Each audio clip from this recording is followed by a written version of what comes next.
ওয়াকফ আইনের বিরুদ্ধে কংগ্রেস সারা দেশ জুড়ে প্রতিবাদ করেছে।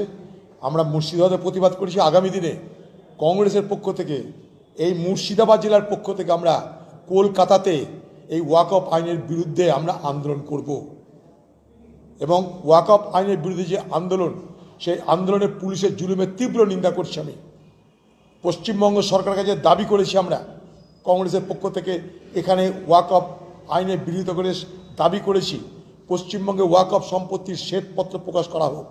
পশ্চিমবঙ্গে 1,48,247টা ওয়াকফ সম্পত্তি আছে। পশ্চিমবঙ্গে ওয়াকফ সম্পত্তি লুটে খাওয়া হচ্ছে।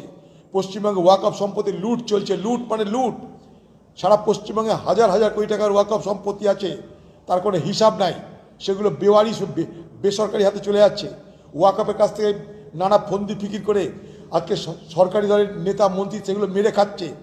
তাই আমরা কংগ্রেস দলের পক্ষ থেকে দাবি করেছিলাম যে পশ্চিমবঙ্গে ওয়াকফ সম্পত্তি কত আছে তার শ্বেতপত্র প্রকাশ করা হোক, সেখানে রোজগার কত তা প্রকাশ করা হোক, সেই রোজগার বাড়ানো যায় কী করে তার জন্য আলোচনা করা হোক। কারণ সাচার কমিটি রিপোর্টে বলা হয়েছিল যে ভারতবর্ষে যে ওয়াকফ সম্পত্তি আছে সেগুলোর আন্ডার ইউটিলাইজেশন হয়, অর্থাৎ যা তার মূল্য চাপ সেখানে ব্যবহার্য হয় না, ফলে রোজগার নাই।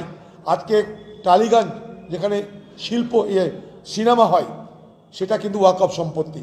ক্যালকাটা রয়্যাল গল্ফ ক্লাব ওয়াকফ সম্পত্তি।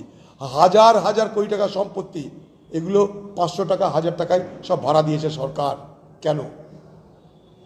তার বিরুদ্ধে আমাদের প্রতিবাদ। কলকাতার বুকে পুলিশ নামিয়ে এই প্রতিবাদ ঠেকানোর চেষ্টা পশ্চিমবঙ্গের তৃণমূল করতে পারে। এই কলকাতার বুকে মুর্শিদাবাদ জেলার পক্ষ থেকে আমরা বলে গেলাম আপনাদেরকে, মুর্শিদাবাদ জেলার পক্ষ থেকে আমরা কলকাতার বুকে এই ওয়াকফ সম্পত্তির শ্বেতপত্র প্রকাশের দাবি নিয়ে আন্দোলন করব।